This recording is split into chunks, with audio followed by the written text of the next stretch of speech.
he was encouraging Jackson Dart to run. Right. And that got him hurt multiple times. John Harbaugh needs to step in and say, all right, I have veteran experience. I've been around the block many times. And say, look, Jackson, if you're going to run, you got to slide.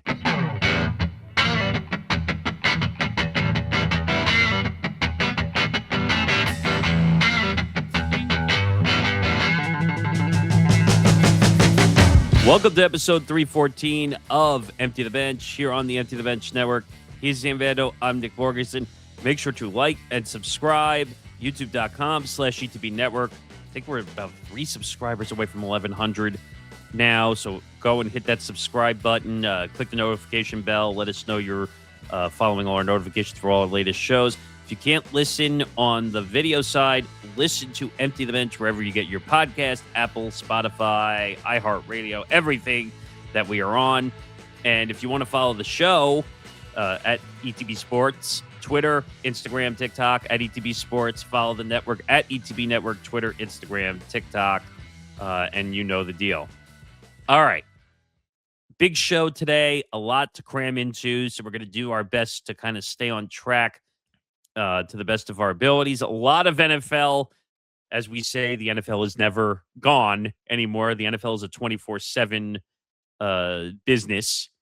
We'll get into A.J. Brown, a lot of news surrounding A.J. Brown with the Eagles possibly heading to the Patriots in I think it was a June 1st, post-June 1st move. Yes. We'll get into that. Dexter Lawrence being traded from the Giants to the Bengals. More Dianna Russini, Mike Vrabel aftermath, including former USA Today freelancer Crissy Froyd. A lot going on in that scenario. We'll get into that.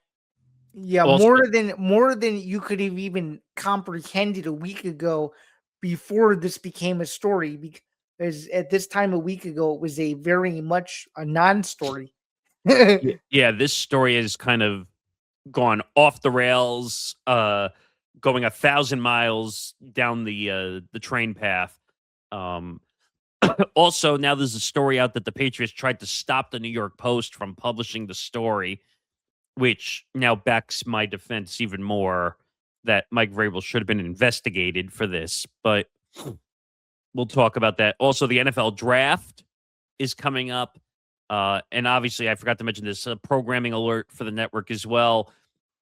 Join ETB for our 2026 NFL draft coverage this Thursday, starting at 7 p.m. Eastern, 4 p.m. Pacific time. You'll be on the pre-show to start the coverage, Zan, at 7 p.m. And then a bunch of us are going to join in. We're probably going to have 10 people on the draft coverage this year. So, yeah, so if you need a way to follow along with the draft, either while watching the draft or while looking at the draft on your phone, you can come and listen to us talk about it. yeah. And then we'll go into the top 5 predictions for the NFL draft. A lot of the top 5 picks are pretty much, would you say, set in stone almost? I would say so. Maybe it's the order of picks 3 through 5, but I think the first 2 we know where both of those guys are going. If you know what I mean. So yeah, we'll also get into the NBA playoffs. Interesting turn of events to start some of the series. Also, Amazon proving that streaming is still not 100% perfect. By the way, correct. And then we'll get into the whole Azzi Fudd versus the Dallas Morning News versus the Wings PR. This was a bizarro situation happening at a press conference. Obviously, after she got drafted number 1 overall. So we'll get into that. And then if we have time, we'll talk about Dana White and Eddie Hearn if we get to that. So, all right, let's get into it. This kind of broke fairly recent before our show, before we get doing our show. Eagles wide receiver A.J. Brown reportedly will be traded to the New England Patriots from the Eagles, and this will reportedly be a post-June 1st move. Now, you and I were talking about this because this has some connection to another story we're going to talk about. Mm-hmm. But this is not shocking, right? No, this is not shocking, and I may have teased it off the air last week, Nick, but when this news officially comes out post-June 1st, it may be one of the most retweeted tweets in the recent history of all of Twitter, regardless of category. I mean, and this is going to be a nuclear breaking news tweet for the reasons you just mentioned. Um, I mean, to be fair, it looked like AJ Brown has wanted out of Philadelphia for quite a bit. It just seems like they haven't really been on good terms as of late, and I think he's a very good receiver. And to be fair, sometimes when guys aren't happy and they need new destinations and stuff like that, you got to go on teams that they think could be a valuable asset to them. Obviously, New England just made the Super Bowl last year. They need more big play threats. He would be the guy to certainly do that. And this is a bit of a downgrade per se when it comes to who AJ Brown's new quarterback will be. But I think come in time, Drake May will know what he's doing, and this may be one of the NFL's new favorite combinations. Yeah, I mean, it seems like AJ Brown has wanted out for like the last 2 years with the Eagles. And you know what? There's been a lot of reports and speculation that AJ Brown and Jalen Hurts don't have a good relationship at all. Yeah, and it's more so penetrated on Brown rather than Hurts, because Hurts has done his best to work with him, and it seems like Brown just wants to be his own player.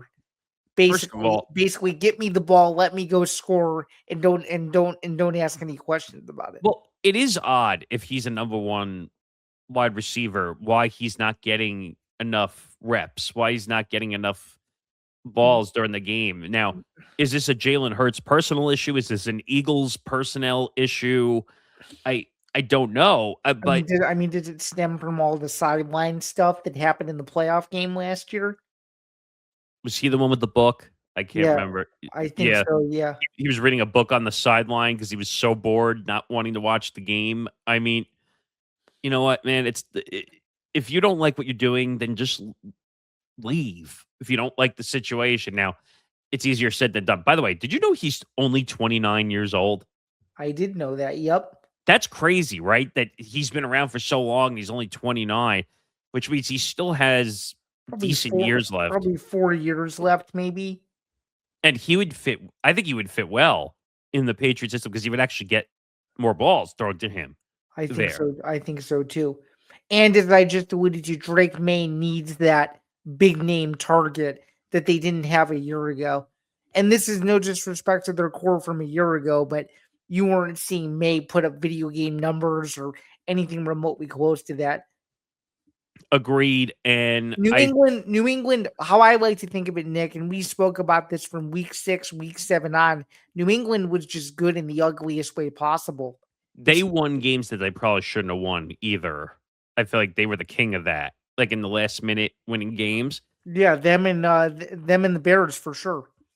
But I don't know, man. Like Howie Roseman is one of the best GMs in the NFL. He is, so he must know something that we don't know. Well, That's like I think he just wants out. I think that's it. I think he's just not happy. But like I said, the relationship between AJ Brown and Jalen Hurts is just not working. It reminds me, ironically enough, since we're talking about the Eagles, it reminds me of Donovan McNabb and T.O. Yeah, I mean, I was just gonna take the words right out of your mouth. That's where I thought you were going with that. You see the comparison though, right? Where Well, yeah, basically, would you argue the same thing, Nick, though, with Michael Vick and Deshaun Jackson near the end of their stint? Because they kind of fell off a little bit, right? yeah, but they weren't together long enough, like to really like Oh, that's right. have that symbiotic relationship Oh, very where, good point. but T.O. and Donovan McNabb, like there was bad blood personally between those two. Donovan went into the media, T.O. then went back, and then Donovan went back.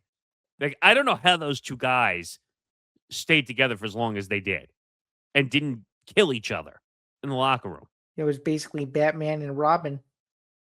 Exactly. And I don't know if this is the same exact thing, but AJ Brown is very outspoken when he's not Yeah, happy. he is. And I think even on social media too. He's very outspoken. true. And the thing is, in today's day and age of the NFL, the quarterback is always going to be unfairly represented better than the wide receiver is. Right, exactly. So Jalen Hurts signs a big deal. He's here for the long term.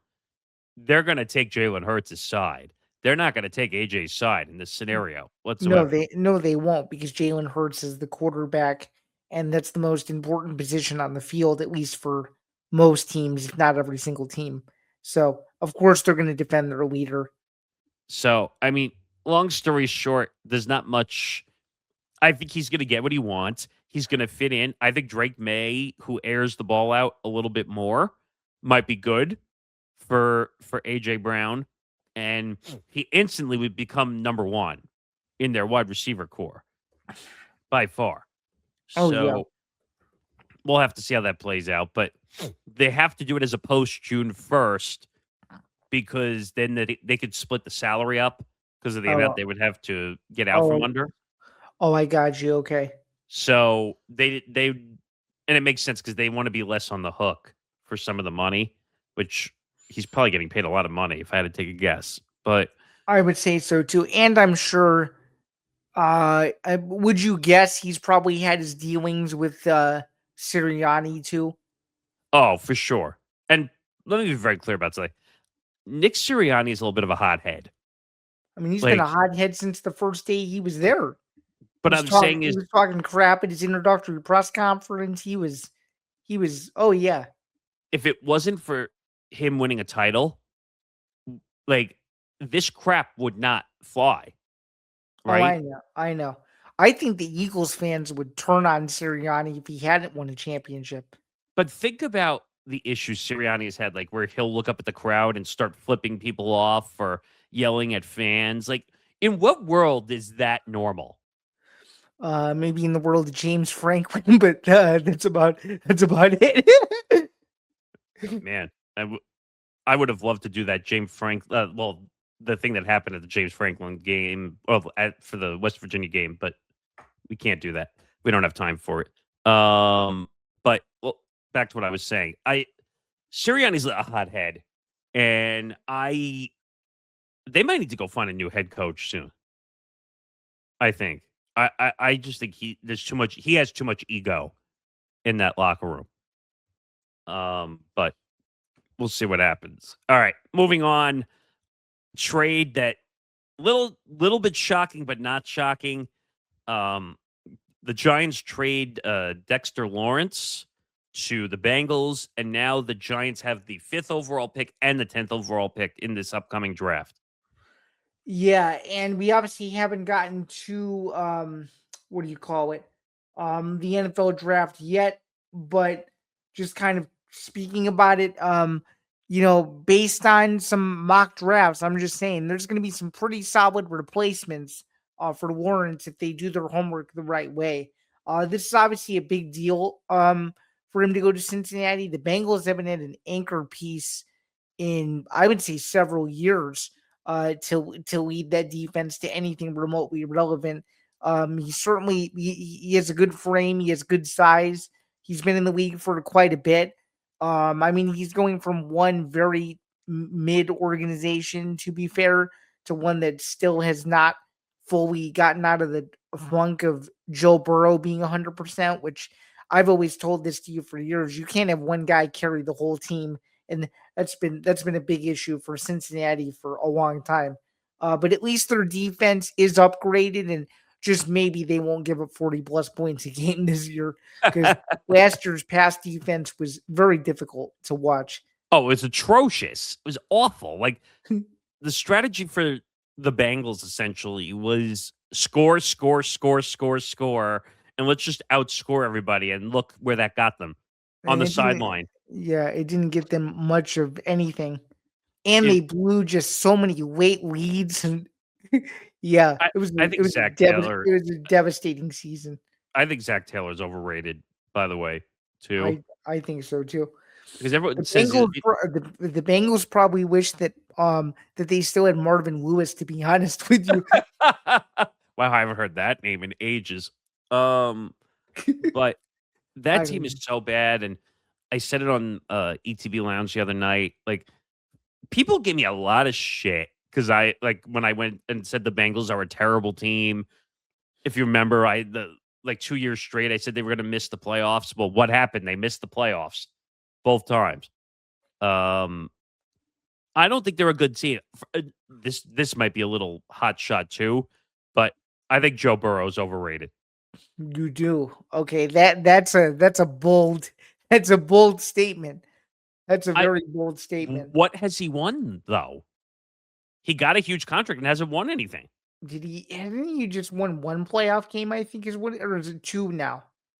It's 1 or 2 games, but my point is, like, everyone says he's this amazing top 5 Oh, quarterback. no, The no, guy, no, no. He's won way more than that because they made it to the AFC Championship a couple years ago. So he's won a couple, but he hasn't. I think your overall point is he hasn't won enough big games. so he's 5-2 in the playoffs. That's what I have. He's 5 and Okay. 2 in the playoffs. Um, he has won an AFC Championship game, Right, because they went to the Super Bowl that one year against the Rams. and if I'm not mistaken, the Rams blew them out, didn't they? Correct. Yeah. So Joe Burrow, everyone says Joe Burrow is this amazing quarterback. I think they've missed the playoffs a bunch more times than they've actually made a run to win a Super Bowl. Right. The guy can't stay healthy at all. Like, this trade is great. Don't get me wrong. The Bengals did a really good job picking up on the defensive end. But if Burrow is not going to stay on the field, does it really matter who they get defensively? No, because the point is not to stay in games. The point is to win games. Correct. And like I said, and I think the Giants are a meteoric explosion right now. Like, they're just blowing everything up. And don't get me wrong, I love John Harbaugh. I think that was a great move for the Giants. Do you like Dart or are you out on Dart?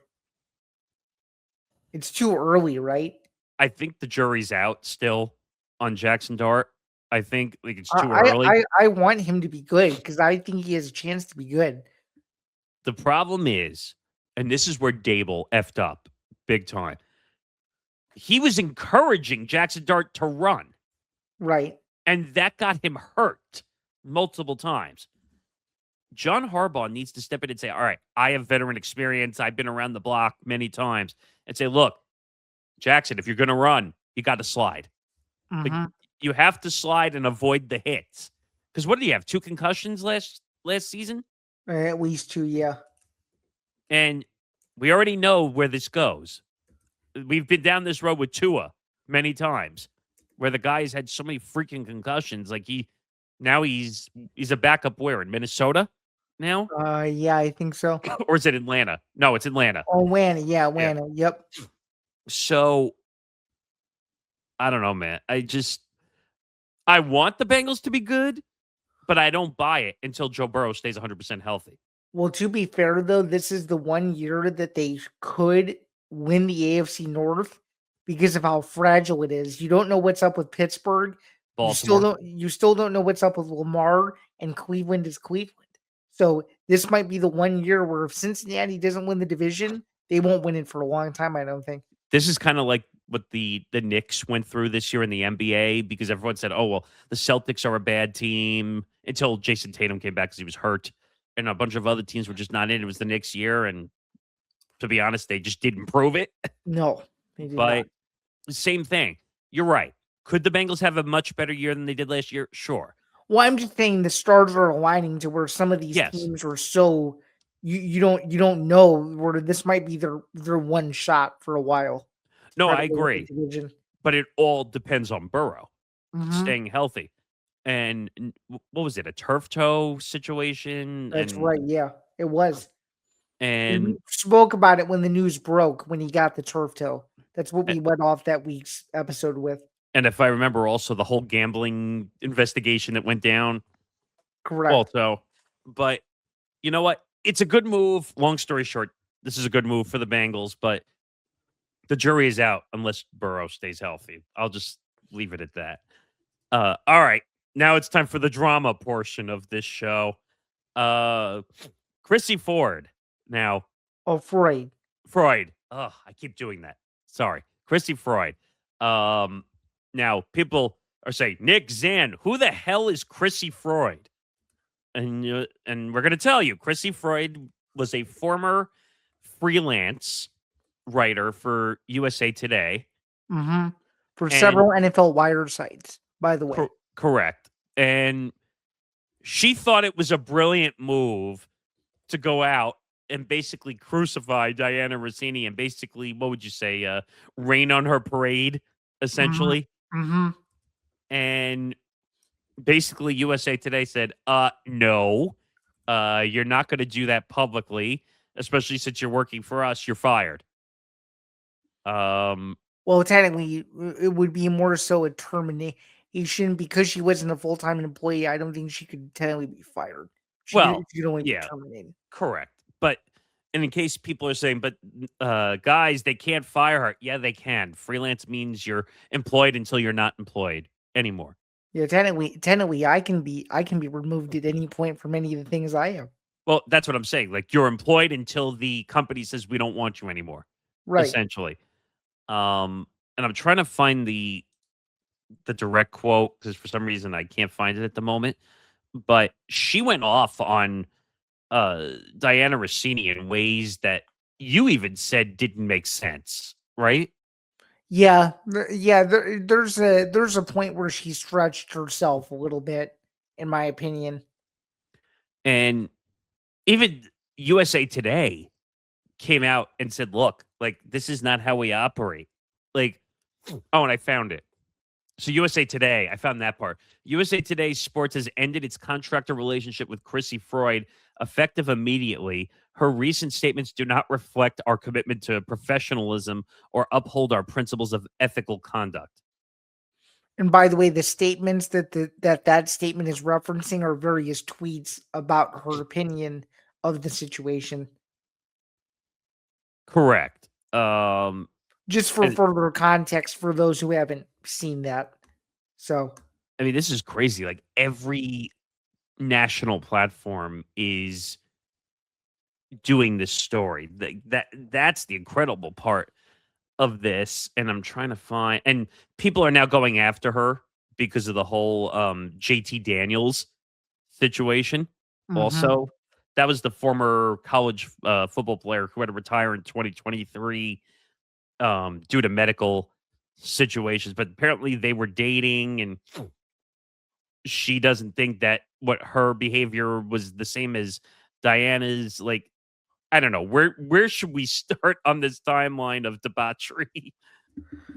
Well, first things first, for those who were surprised, that is a direct lesson in kind of how those deals work. You basically, when you know you want to work for a company like that as an IC, you have certain standards that you must follow upon agreeing to work at said publication. And if you are even remotely close to doing anything that would perceive as wrong, you're going to get consequences. So, of course, her viral tweets said something, right? So that's part one of this. Oh, I found it. Do you want to hear the quote? Oh, sure. So she said, "All of us do know what she's been up to, from fights with other reporters in Chili's parking lots about hooking up with married NFL coaches to everything else. It is almost certainly all true. It was the worst kept secret in the NFL reporting world for a while." She also added, "Because I knew what she was about and her track record." That's a statement you can't make, right? Not publicly, at least. And it's ironic slightly because it then came out that she had a strong relationship with quarterback JT Daniels, um, which did include multiple sexual encounters, and there was a lot involved. Adding that the relationship began after Daniels was out of football, which I don't 100% buy, by the way, either. Um, Freud then went on to attack Rossini further, claiming that uh, she had been involved in similar situations that directly impacted her reporting. And then that led to USA Today Sports releasing a statement and ending their relationship. Yeah. I don't know. Where's the first place to really attack this? Because I I have some ethical problems with some of the stuff she said. Okay, so it's one thing to state your opinion like publicly about a said story. It's another thing to me drag it on and on and on and on, which is exactly what I think happened here. That's my general consensus of it. But her counter argument to it, which I think is kind of interesting, and you can share your opinion of this with me. I don't know what my opinion of it is, but the same day, Nancy Armour, who's like a full-time tenured employee for USA USA Today. Today, put Yeah. out an opinion piece about the Russini situation. And Freud's argument is so she can say something, but I can't. And I think the big difference is because she's technically like a salaried employee and she's not. So I mean, But if there's certain things you can and can't do in those instances. I think is how I'm interpreting it, but again, I could be wrong because I don't want to speak for terms I don't know about and stuff like that. So it's kind of one of those gray areas. but here's the other part. So the Nancy Armour story you're referring to, um, I think it was also controversial, if I remember correctly, right? That she said in her article that what because of what Dianna Rossini did, um, that all women are going to get affected by this now, supposedly. And Which I don't know if I fully agree with that. oh, I disagree with that 100%.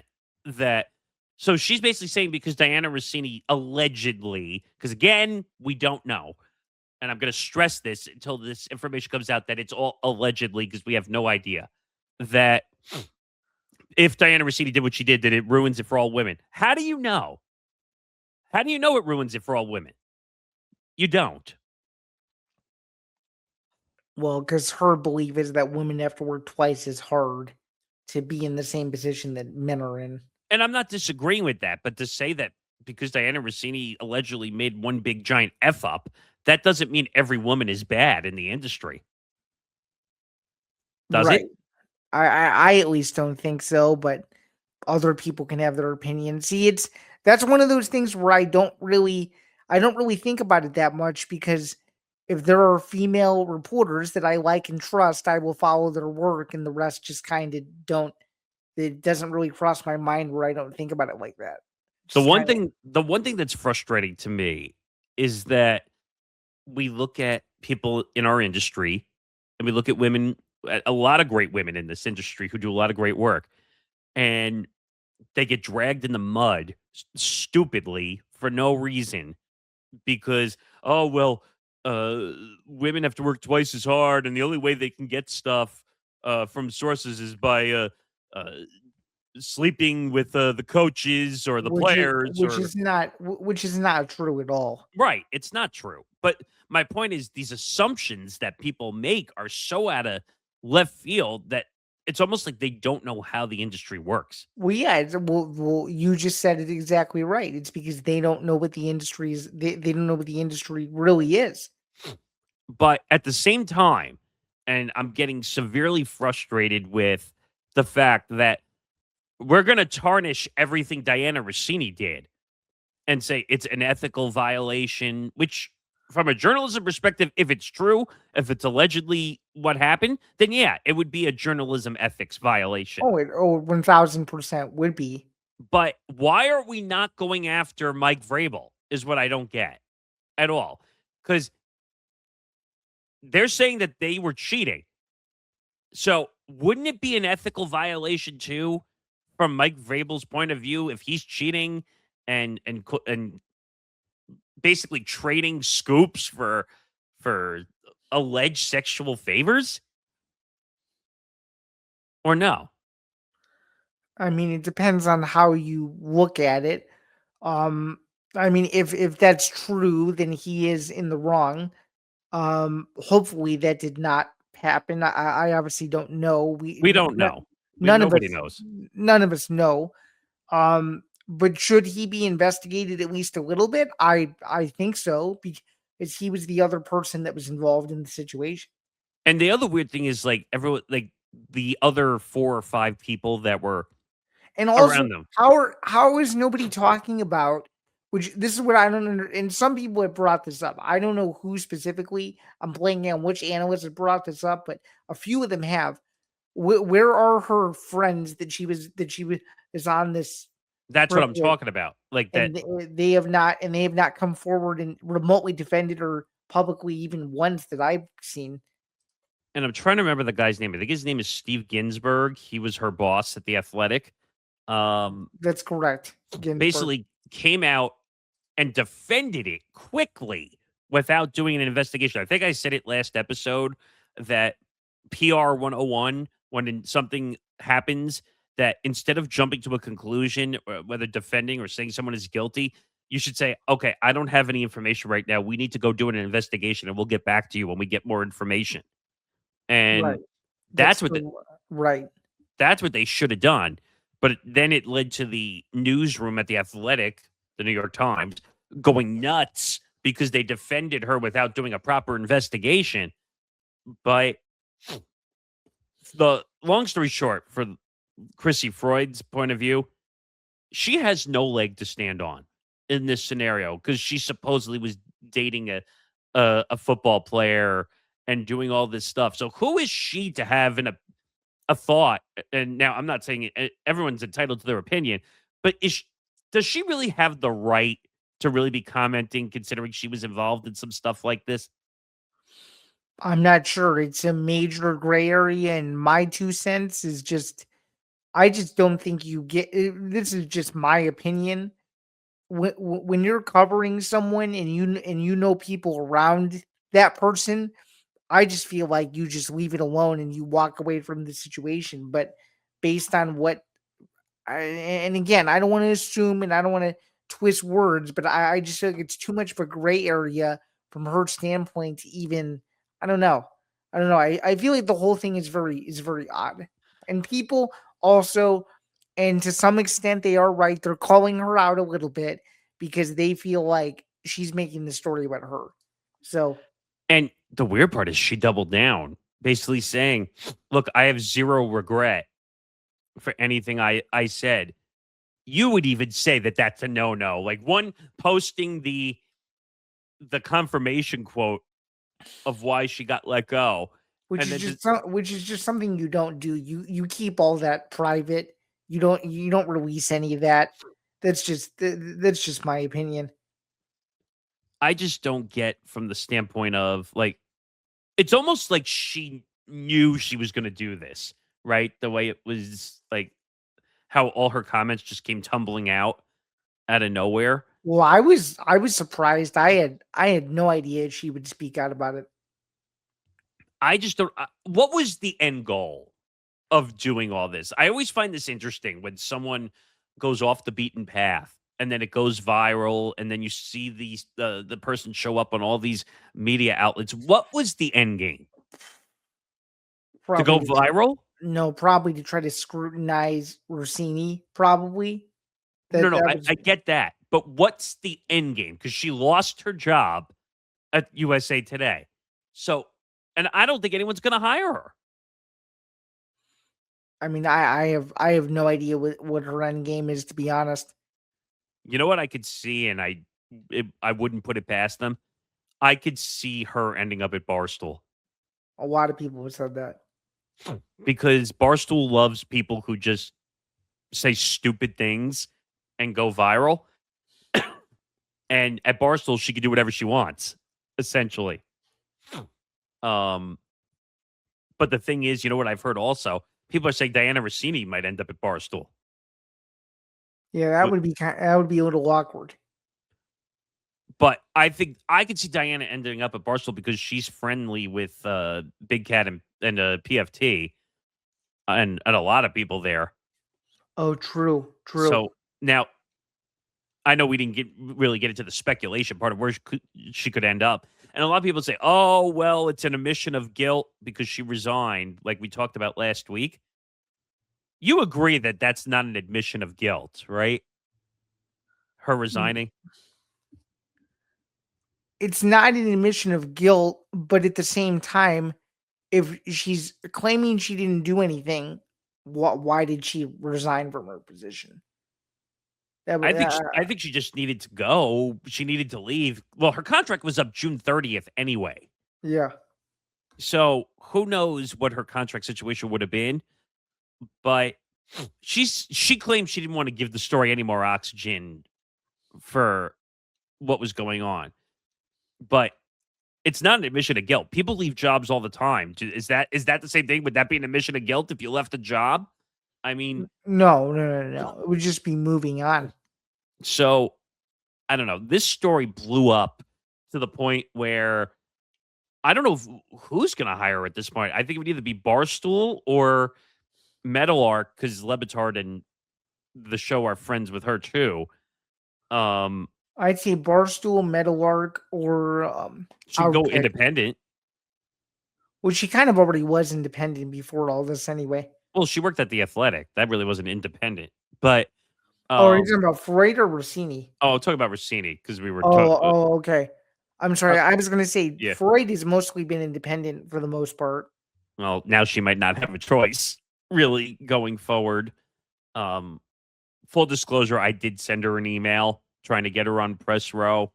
So we'll see if that comes to any fruition or anything. Because trust me, there's a lot of questions I would ask, understanding what the end game was. But I could see Diana's big enough where she could go independent, right? I think she could. Oh, Dianna, yeah, people would scoop up her stuff in a minute. So I guess we'll see what happens on that front. I do want to get to one more part of this story as well. Pro Football Talk, and Zain knows I cringe every time I say Pro Football Talk because I don't like Mike Florio. But his website, him specifically on his website, put out an interesting story which kind of proved my point slightly that the Patriots tried to stop the New York Post from publishing the Vrabel Dianna Russini story. Gee, isn't that interesting? Yeah. So, are they claiming? So, let's follow suit with the same thing. So, Dianna leaves The Athletic. People are saying that's an admission of guilt. Is this the Patriots saying there could be an admission of guilt since we're going to play the same BS game? It's very interesting. Because if we're going to play that game and social media is going to play that game, that Dianna Russini leaving The Athletic is an admission of guilt, then the Patriots must be admitting guilt if they're trying to block the story, right? You would think, and I didn't even know NFL teams had the power to even do that. Well, it's not, they didn't get it blocked. They tried to stop it. But, right, but I didn't even know that they could remotely even try to do that, is my point. I mean, you could do anything. It doesn't mean it's going to happen. Right? I mean, and it's interesting because I read the story a little bit. Per the report, which was posted late Sunday night, the Patriots tried to stop the Post from publishing this story. And listen to this insane quote. The Post gave Vrabel a longer time to respond than what is considered industry norms. And owner Robert Kraft took advantage of that extended time frame to put pressure on the reporter and the newspaper. The story explains a notorious crisis strategist made the call, but was unsuccessful in neutering the story. I'm sorry, what? Sounds like something out of a movie. So now we have a crisis consultant involved in this? This story is like getting weirder and weirder every day. We find something new. No, it's weird. It's very weird. It says it's the second reference to a crisis manager in recent days. Ben Strauss, who now works for ESPN as a media reporter. I did read his recent story that he had. There was the behind the scenes. Did you read that? I did. Yeah. But you know what's weird though? So they published that story, but ESPN never promoted it, like putting it out there. Really? A bunch of people said, like, "Oh, it's on the website," but they never put it out like through their Twitter account, which has like 57 million followers. Like they didn't share it. So it's almost like they did it just as a throwaway story and didn't want to promote it. Yeah, Or it's weird. It's weird. But Strauss also reported that Russini, Vrabel, and executives from The Athletic scrambled to respond to the Post report and that the Post was open to changing the tone of the story. Okay. Hard stop right there. You can't do that. Do you remember a situation that happened with Adam Schefter and when Bruce Allen was in charge with the Uh, Commanders? yes, and he would address him as a Mr. Owner and stuff like that. But do you remember he sent the story to Bruce Allen for Yeah, editorial? yeah, which you can't do that. Which, by the way, no one is willing to critique Adam Schefter for doing that. But Dianna Russini, journalism credibility out the window. Like, you want to talk about a true double standard. But it says the open to changing the tone of the story or possibly not running it if Russini and Vrabel could provide compelling evidence to back up their statements that they had been each on a trip with friends. Huh? What? Like, I get it. Like, but a paper threatening you, saying if you don't provide the evidence, we're going to essentially destroy your careers? Right. I don't know. This whole story is wild, but this again now proves my point from what I was arguing on the ETB Lounge on Sunday, where people were saying, "Oh, well, Vrabel didn't do anything wrong." Then why are the Patriots trying to block it if Vrabel didn't do something wrong? It's a good question. Everyone on this network who told me I was being crazy say that Vrabel shouldn't be investigated. Well, now he should get investigated even 100%. Now, if the Patriots are trying to block the story, and you know what the Patriots are going to say, right? They're going to say, "Oh, well, we just didn't want the PR hit or the PR nightmare." Sorry, it doesn't work that way at all. Mhm. But I'll leave that one there. All right, let's talk the draft a little bit. So NFL draft top 5 predictions. Where do you want to approach this one here? Well, I'm just gonna say with certainty, I think number one is gonna be Fernando Mendoza. Can I tell you something I said on Lounge on Sunday? I said that I thought Fernando Mendoza is overrated. Really? Yeah. And I think what makes you say that? I think that he's a decent quarterback, but I think he's too media rehearsed a little bit, too much. Like very and I think that's why people are moving him up on the board and why he's number 1 overall. He also played on a top-heavy team. Also, I felt like. So, what was his true skill when you're top heavy on and you have all the weapons you need to win? He made all the key throws when you needed him to. He had great offensive line play. He came into a system in only one season and became one of the best quarterbacks in the country. I mean, you're talking about a guy who won the Heisman Trophy. So, I mean, that is to count for something. The voters thought he was the best player in college football. I don't see where the overratedness comes in. Now, could he be a bad NFL quarterback? He certainly could be. And obviously it's going to depend on who drafts him, assuming it's the Raiders. But I think it's too early to say whether he's overrated or not. I think you're kind of discounting the unbelievable season that he had in only 1 year. He went from being a guy at Cal who no one really knew about, was a good passer on a very mediocre team, to all of a sudden being this hero in Bloomington, Indiana. I think he's had a pretty remarkable run to be number one. I don't think anybody was predicting that he'd be number one on people's draft boards just 2 years ago. Right, So but would you say Indiana was a top-heavy team? they were, but he was like a major piece of it. If they don't have him, their offense doesn't run, man. What They're what I find interesting and what they also said on Lounge, which I didn't agree, but some people were saying that Pavia should have won the Heisman over Mendoza, but I I don't think that was true. I think his numbers were probably better. But I don't know. What do you make of the people who say Pavia should have been up further? I mean, let's see. Let's see. Because a lot of Well, people. that's What were you going to say? no. Go ahead. I was just going to say that I think a lot of people were saying Pavia got discounted because of his off the field stuff. He did, and Vanderbilt didn't make the CFP either, so he didn't have more opportunities to. Well, the Heisman would have already been decided by then. Let's see here. I was going to say the Heisman's a regular season Yeah, it is. award, right? So,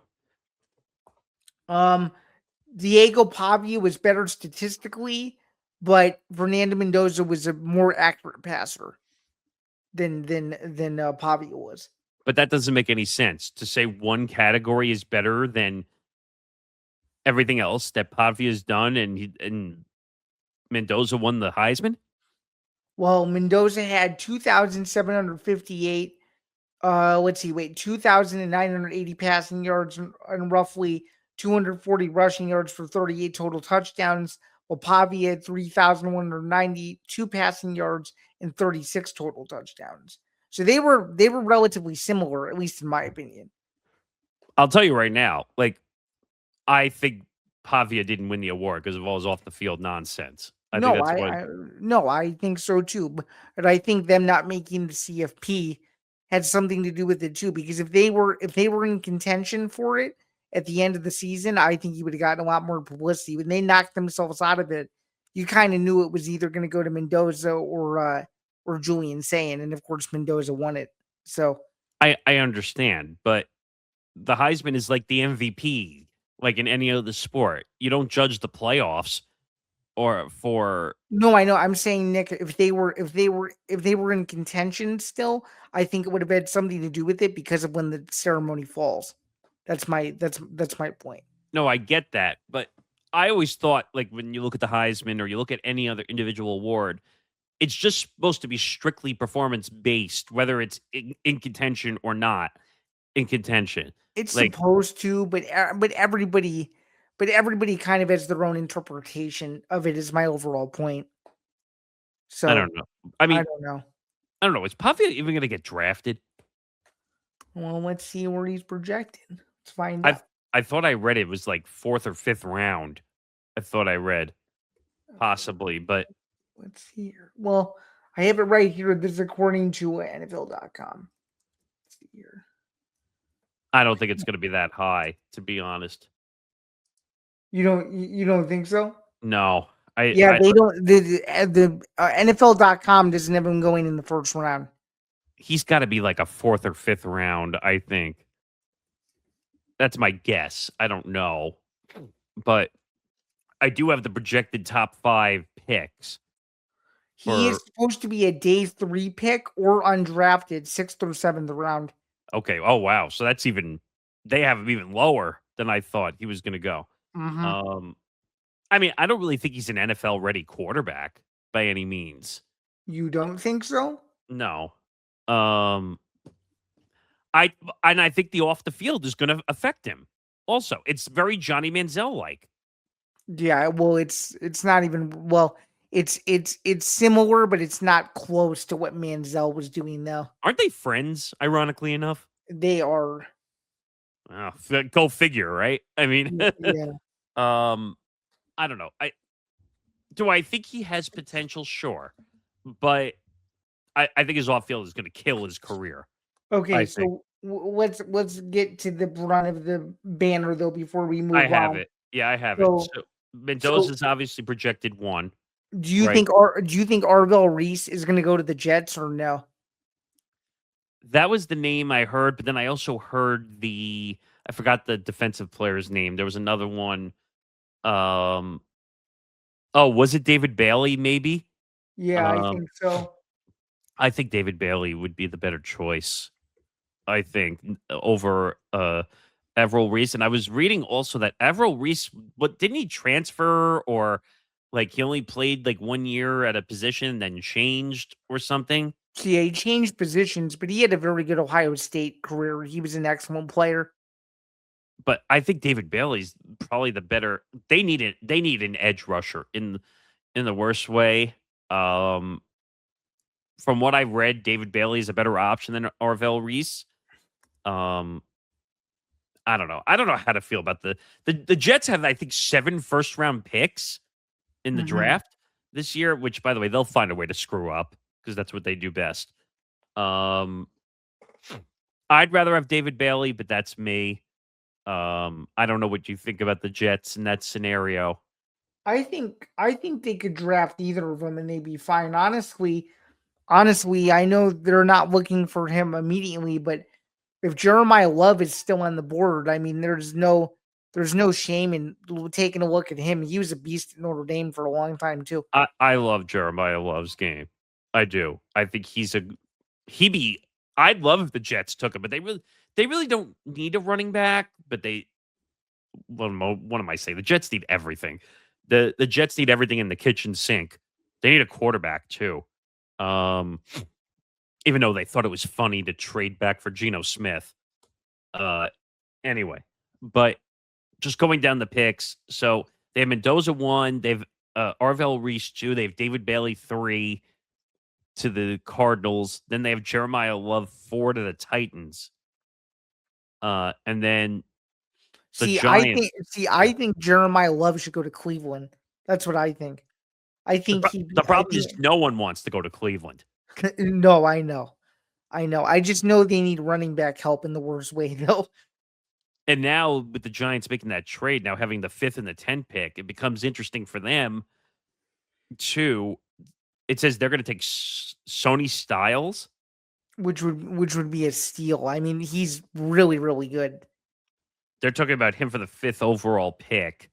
Um, so that's what they have at the top 5. So they've Mendoza, Reese, Bailey, Love, and Styles projected in the top 5. Do you see it that way? You may see it rearranged a little bit, but the number one and number two picks, I think, will be Mendoza and Reese. I do. I think all the Ohio State guys are going to get drafted to some pretty good spots. I think Well, so. Ohio State is kind of like an NFL petri dish, right? Like No, they they really are. basically because Ohio State is like NFL light. Like everyone goes to Ohio State because they know that eventually they're going to get drafted into Right. the NFL. Um, Exactly. As Ryan Day said, "Oh, if you're not going to be like a first round or second round pick, you probably shouldn't be here." oh, give me a break. Which by the way, he got so much slack for that though, because former Ohio State players who played for him were like, "Hey Ryan, did you forget about me? I went in the sixth round and I played for you." Or I got drafted in the 3rd or 4th round and I played in the NFL. Like, Yeah. no problem, Ryan. No problem. No. But yeah, But this Thursday in Pittsburgh, don't miss it. It should be a blast. Although the 2027 draft is going to be way better than this year's draft. I'm just going to say that right now because there's so much talent coming out next year. Dante Moore, Jeremiah Smith. I can keep going down the list, but 2027 to me outweighs 2026. That's just my opinion. that would be the Arch Manning draft, right? Correct. Yeah. Well, I think he's another one that's going to be grossly over calculated. I I think think. so. I thought he was grossly overrated a year ago. Well, I didn't say overrated. I said like overcalculated. I think like people are like way overseeding his value right now. Everyone thought he was going to win the Heisman this Yeah. past year, Yeah. and Well, he missed it by a long shot. he Like sure he sure did. so, I don't know. We'll see. And just another quick note: program alert. ETV Network 2026 NFL Draft coverage this Thursday, uh, 7 p.m. Eastern Time, 4 p.m. Pacific. Why is it 7 p.m. Eastern Time? We're doing a pre-hour leading into the actual draft starting at, like I said, 7, and then the actual draft gets underway from 8 p.m. until the first night ends. And then Gridiron Gurus is going to do night 2, round 2, the next day Mm, following. yes. So just be in tune for that. Okay, switching sports. Let's talk some NBA. The NBA playoffs are now in full force. Um, I mean, nothing really shocked me Well, too besides much. the Pistons losing game 1, that was kinda surprising. Well, it is and it isn't. Orlando came out to play though in game 1. I give them a lot of credit. I but I don't know. Detroit is still young. They still have a lot to prove. No one thought they were going to be a number 1 overall seed in the Eastern Conference. Nobody. No. But the Magic, I think, have a lot to prove too. This is almost like a win-win scenario, regardless whether they win or they lose. Let's say they just put up a big fight against the Pistons, being the number 1 overall seed. But whatever they do to this point is the cherry on top. If they win this round, great, because I don't think they're going to be going much further than the first round. But the Pistons, you don't think? No, the Magic. If they somehow were to sneak this series out. The Magic would probably lose in round 2, I bet. Yeah. But now this makes this series more interesting that the Magic stole a game on the road from the Pistons. Mm-hmm. So, and now they have a chance. Well, by the time this comes out, winning game 2 have already been played. I'm right? just saying I find it interesting that they stole game 1 on the road. Right. Yeah. I'm just saying my general point is if they steal another on the road, no matter what game it ends up being, whether it's 2 or 5 even, Right. If it goes that far, it could get very, very weird. It could. Yeah. I mean, it definitely changes the numbers game now that Orlando stole home court advantage now, winning game 1. But we'll have to see what happens. I still think the Pistons will win this series, but now it adds a little monkey wrench that the Magic won game 1. Well, speaking of game 1s, Nick, the Thunder dominating in their game 1, I don't see how this isn't a sweep. I really don't. This is one of the few where I think it should be a sweep, but as I said, it's really hard to predict a sweep in the NBA playoffs. But it should be a sweep. Shy looked really good. It was dominant. First half was dominant on its own. Shy had 25 points. Let's see. Jalen Williams had 22. And again, the Suns the Suns are lucky they made it this far. Let's just put it that way. But that should be a sweep. 76ers Celtics. Celtics dominant in game 1. The Sixers don't have a prayer whatsoever. I don't think so either. If they win one game, all hail to them. But like after that, that's pretty much it. Tatum had 25 points, 11 rebounds, and 7 assists.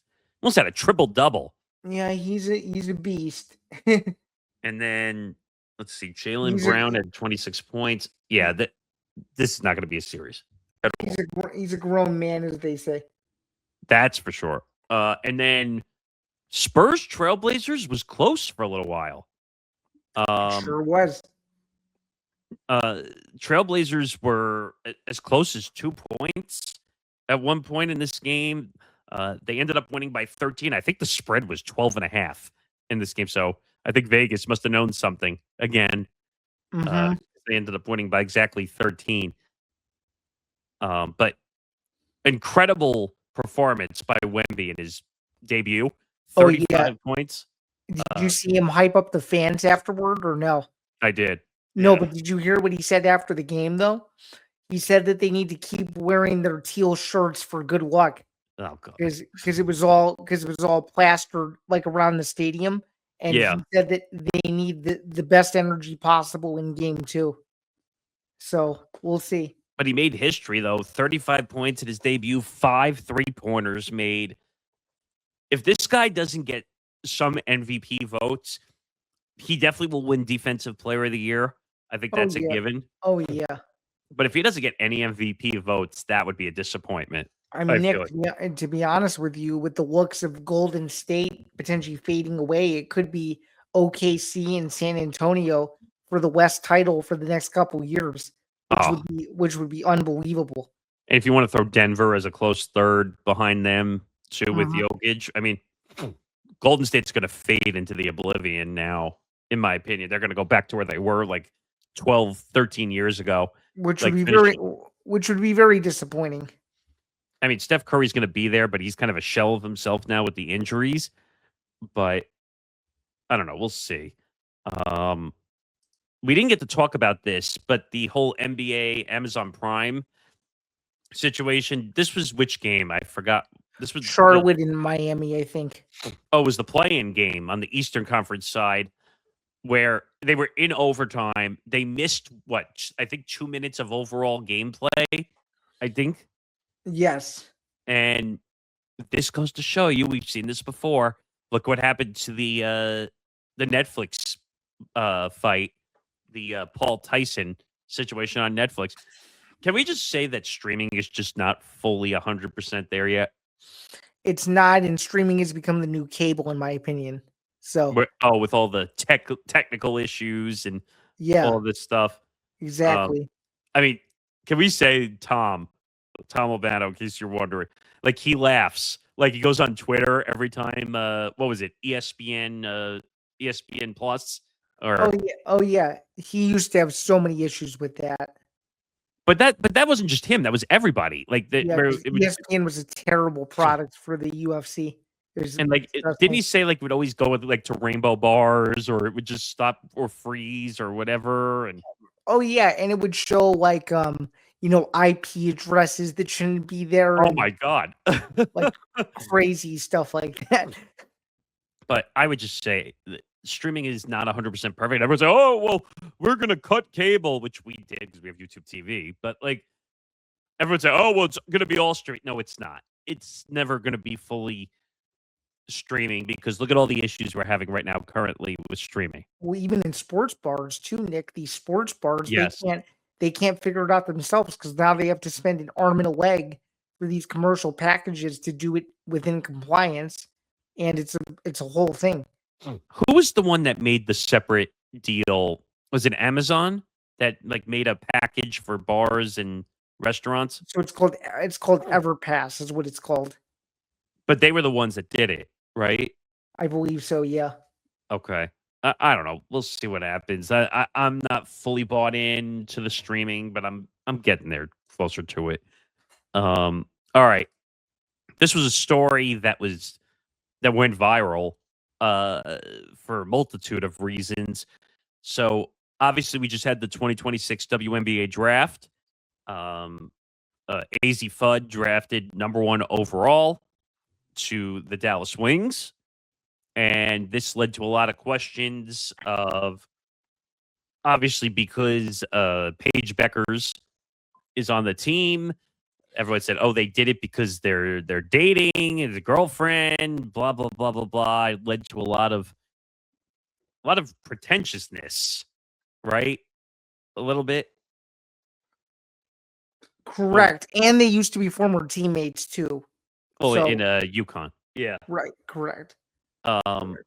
Like people and like it got way out of hand to the point where I don't know who the person was. I do remember, like you said, it was a Dallas Morning News, but a A reporter. Dallas Morning News columnist. What were they asking about that? Is it weird like that they're drafted because they were teammates or they're spending more time with each other? On the Yeah, team? spending more time with each other and just how the dynamic has changed since now they're going to be back playing this time in a professional sense together, and basically. the PR person, which I don't know who they are exactly, but the PR person like jumped in like insanely fast before she could answer the question. And said, "Oh, we're not gonna let them address Discuss their personal matters. Yeah, personal matters." Which Which, by the way, I think what he did, the Dallas Morning News reporter, it's an essential question. It's a huge question. I think the PR person did damage, in my opinion, I think so too. because how often do we see it in the professional sense? People will ask questions about personal lives or family, and All the time. and the All the time. and I think I said this to you in our think tank before last show or a couple shows ago. If you don't want to answer a question, just say, I'd rather not discuss this right Right, here. and it should come from her. It shouldn't come from the PR person. It should literally come from AZ if she Yeah. doesn't want to. If she doesn't want to talk about it, Now, you should let the players speak regardless of what answer they give. That's correct. my opinion. But I think because of the whole business model of how professional sports works, it leads to the PRs being way more involved with everything now. Which they shouldn't be because it's supposed to act as a tool for access for reporters. It's not supposed to dictate how reporters are supposed to do their job. See, That's the point. the PR person, and I think this is backwards sometimes, the way a PR person operates. There's a difference between PR and player personnel. Oh, There's there a is. Absolutely. where I think the people sometimes try to act as player personnel. Right, which they shouldn't do. Like if that was from AZ's agent saying like, "Hey, like you don't know this, but you should know this." Like I recently put out a statement, but obviously it's not her agent; it's the PR person for the team. So therefore, I don't know. I mean, unless because to me, based on how AZ looked, and I don't know this because I don't know her personally, it looked like she was taken aback herself. Like, oh, I can't answer the question I think because well, I think she because looked over. She looked over at the PR person. I looked back at the video. okay. Um, Now I think she was gonna answer, but then I actually let me take that back. She was starting to answer the question. She heard the PR guy, and that's when she turned her head because he jumped in before because you see she's opening her mouth Right. to answer the question. And the PR person said, "Oh, well, we don't discuss personal matters up here or family matters." If she was okay answering the question, why did you have to step in? Yeah, that's a good question. If she's willing to answer the question. Now, we have no idea how she was going to answer the question because the big annoying PR person stepped in before she could get a word out. Right. But how do See, you know that's the part that's so frustrating. how do you know she wasn't just going to say, "Hey, like I don't feel comfortable discussing this." Which would have been more than appropriate because it's coming from her. It's coming from her directly. She's literally telling you that she doesn't feel comfortable talking about it. Now, I'll play devil's advocate for 1 second, which is it does look a little odd that they did draft her first overall. I'm not saying she doesn't deserve it. I'm saying that Paige Beckers is on the team and then they draft AZ Fudd.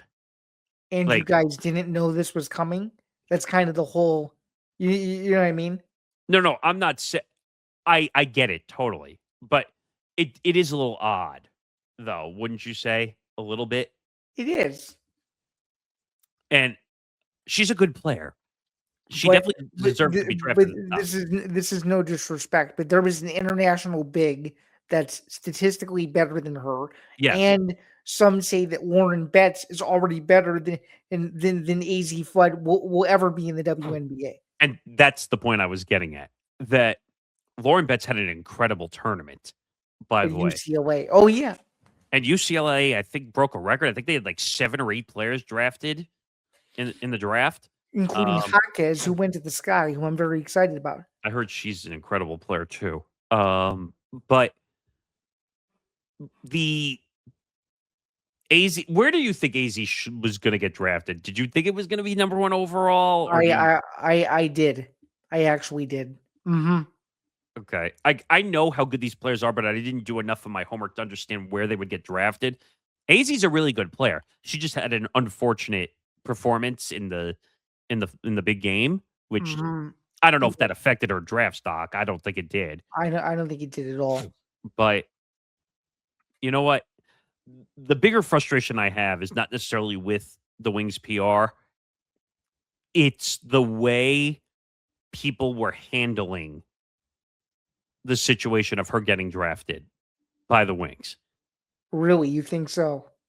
And So you think there's a bigger story there than just that whole incident? Yeah, That's one small piece of it. that's one small piece of it. When you have morons like Jason Whitlock who put out a video Which, by the saying way, was the dumbest video I've ever seen. we covered it on press row. We played it on press row. That saying that she has no talent. This is coming from Jason Whitlock. No talent, no following. Which, by the way, I disprove both those theories during press row. She has millions of followers. On TikTok and Instagram, she has 750,000 plus followers on each one. Okay, so to say she has no following, that means Jason didn't do his homework. Number one, and then Well, wasn't that typical of him anyway, though? oh, he always spins the narrative so people will watch his stuff. But the one that disturbed me the most, and I'm comparing it to this because the PR machine and the media machine sometimes twist everything, is they said, "Oh, well," and I don't remember the direct quote, but he basically said, "Oh, well, they drafted her because they're each other." Essentially, that's why they drafted her number 1 overall. Which is just wild. That wasn't even I'm gonna say it, but if you have kids watching, I just say viewer discretion here. But basically she said, "Oh, well, they're scissoring each other, and that's why they drafted her." Which he has no proof to even remotely suggest that that's Well, they're in a relationship, but you can't say what they're doing. You're right. right. But I my mouth just, like, dropped, like, when I saw that he put that above the video, like, in the caption that he wrote, like, and I was like, "What is wrong with you, dude?" Like, there were so many problems with Jason Whitlock, and there's a sound effect I use for, Jason all the time because I just can't stand him, and it's this one. Fat! Yes, that's the one. But I don't know, like, you you think they totally, like, made this way worse than it had to be, right? Because Oh, now of course. All they had to do was let her answer the question, and whatever answer she gave was the answer she gave, because you don't know what she's going to say.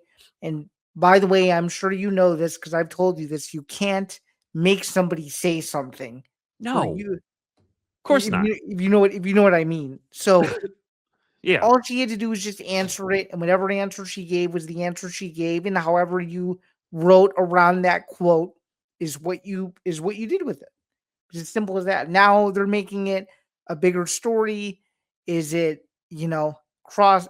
I don't know. I just feel bad for the reporter because I knew what he was trying to get at, and it didn't go the way that people thought it would.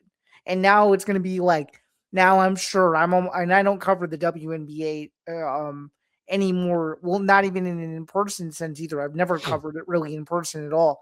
I'm sure now it's going to be like, there's going to be these ground rules and it's going to be dumb and all this stuff that people don't want, that actually really hurts the profession, because PR people shouldn't be telling journalists how to cover certain things.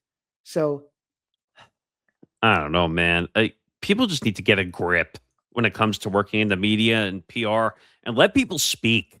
Let people speak. Let people handle their business if they want to do it. which is what I let Brett Underwood do at the Final Four. I knew me interjecting when he was talking about Kelvin Sampson would not have been the right thing to do. That's why I let him lay it all out. And as you saw, it did what it was supposed to do. So Correct. So that'll do it for this week's show because we're over time here. But follow the show on social media at ETB Sports, Twitter, Instagram, TikTok at ETB Sports. Follow the network at ETB Network, Twitter, Instagram, TikTok. Follow our YouTube channel, youtube.com/ETB Network. Very, very close to 1,100 subscribers on YouTube. Please help us get to the number. And make sure you like and hit the notification bell to get all the latest on every single show that drops across this network. And also, program alert, as I said, join our ETB NFL 2026 NFL draft coverage this Thursday, starting at 7 p.m. Eastern Time, 4 p.m. Pacific. Draft coverage gets underway 8 p.m. Eastern Time. Zain, Grant, and hopefully Connor, you three are going to lead off the coverage for the about 50 minutes or so before we all jump in, before everything gets underway and we bring everything to the table. So looking forward to the NFL draft. When we come back next week, we will discuss the rounds of the NFL draft and see how everybody did in the first couple rounds. So it's going to be quite a day or 2 days of coverage. Yeah, it should be fun. Stay tuned for all that. And just a shameless plug, stay tuned for a new episode of Bando's Breakdowns, episode 87, that will be coming out a little bit later this week, and all the other stuff that's coming up across the network. And until next week, we'll see you guys soon. Have a good one, everyone. Cheers. Have a good one. We'll see you next week.